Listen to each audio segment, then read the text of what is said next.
give you a high five with this beaver tail, and then you Try. like that. You want a high five? Hey everyone, this is Felipe the Explorer. Canada is the second biggest country in the world and home to an amazing variety of landscapes and cultures. At the center of this enormous nation is the province of Saskatchewan. Join me in this journey where we will explore recipes thousands of years old and those whose mission is to keep this knowledge and share it with the rest of the world. This is Beat Hard, Small Town. Hi, Felipe. I'm great. How are you? I'm pretty good. Hey, Judy, I have this epic food adventure, and I think you're the perfect person to come with me. Now, the question is, do you have your lucky pan? I always have my lucky pan. Julie and I are visiting Kaneyasik cultural camps, where we will learn ancient recipes with Dr. Kevin Lewis. How's it going, Felipe?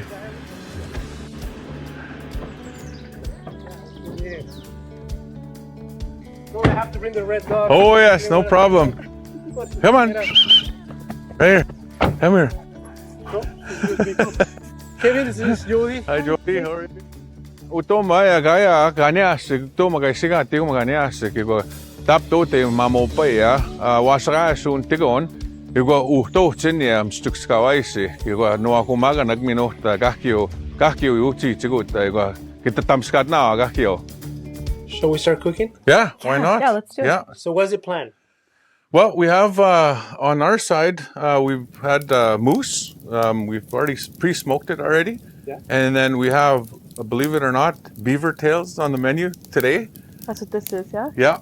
And then Jody also brought some teas and then also some bannock, right? Yeah, some bannock, and there's some Saskatoon berries too. Nice. And I'm gonna give you a high five with this beaver tail, and then you Try. like that. You want a high five?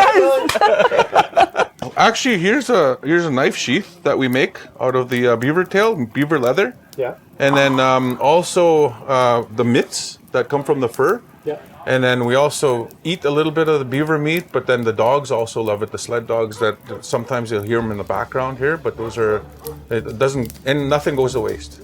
When Kevin brought out the beaver tail, I was both excited, but I was also very nervous because I've never eaten it before, and I didn't want to offend if I didn't like it. So the bannock I'm going to make today is fry bread, and a lot of people make it with baking powder. I was raised using a yeast-based recipe. There's many different versions of bannock. There's oven bannock, and there's fried bannock, and then there's fire roasted on a stick bannock. Yeah. It's very hard to get a recipe off anybody, by the way. We went to go set a net just out here, right in front of the lake here, and we pulled up a whole bunch of suckers and whitefish. And so I cut it open. We call them wakwanak. That's fish roe, fish eggs. And they happened to be spawning at that time. And we had a pile of it. And we have some, and we put that in where you are right now. Yeah. You can add the fish eggs in there. Just mix them right in. Mix them right in. These are the eggs. Tiny fish eggs. Yeah. So Go ahead and mix them. mix and then I them just knead it right in? You knead them right in. All right.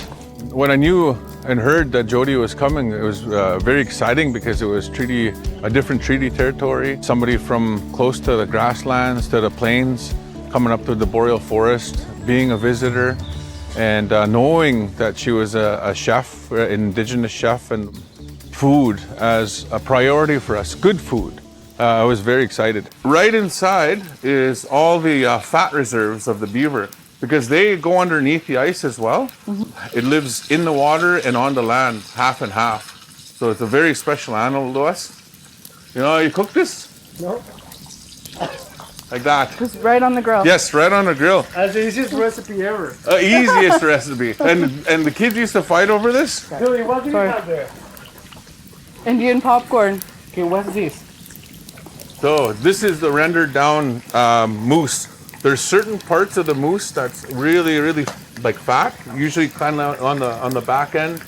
And then the stuff that we don't eat, we'll render it down and we'll actually make lard out of this. Yeah. And then we'll keep meat on this. And this is the pocket full of energy that you would carry if you're It's a snack. This is the trapping, energy paddling. balls. Yeah, yes, they're full of energy.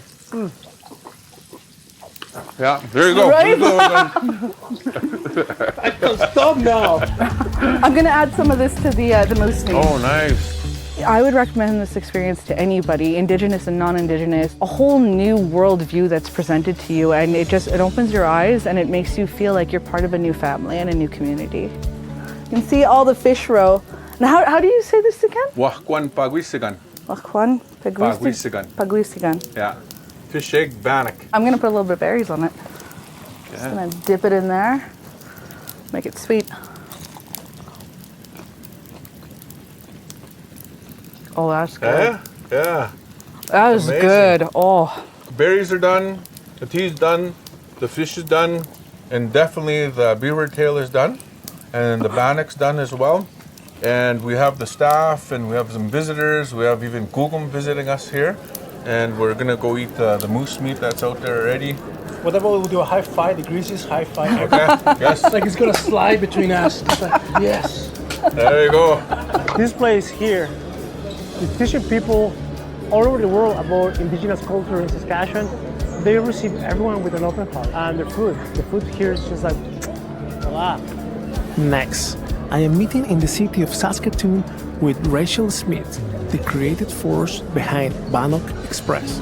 So this is the anti-burger, right? Yes, and with our spicy Saskatoon jam, matzah, and bacon. And it's bison meat today. Well, it ain't good if you ain't getting messy. Oh boy. Aunties are a big part of the indigenous culture in Canada, right? Yes. How come? Well, they're our protectors. They look after us. So, everyone has an auntie that they look up to, that they love. So. And they're usually good at jokes too. Oh, yes, that too. You mentioned it, some people from the airport, they ask their taxi driver to take them to Bannock Express. Yep, they come directly from the airport right to Bannock Express. Well, who is these people? Like international travelers? We have a large following on our social media platform. So we have people from all over Canada and the US who are following us. So when they get a chance to come to Saskatoon, we're their first stop. You even had Chilean guys and their red dog coming to try. Look at that. He wants some too. Oh, man. He wants some too. He's looking like that. Well, next time you're in Saskatoon, you have to stop by and try our auntie burger with our spicy Saskatoon jam, matzah, and bacon. You have to do it. I had a greasy hand, but I gotta give you a high five. It was the best food ever. He's so beautiful. Look at him. This is mine, dude. This is mine. He's like, Next, sous chef Kirk Ermine mixed culture, pride, and deliciously sophisticated food at the Dakotas Dunes Resort. There's an old First Nations proverb. You don't know unless you go try for yourself. Yeah. The way I describe it will be different from what you experience. Yeah. I love teaching people about First Nations food and First Nations culture. When I was a little boy, I learned to cook on an open fire. Tatanka is a North American buffalo. It's very lean, very gamey, very rich. Well, don't worry, I got something else coming for you. Oh, what you have?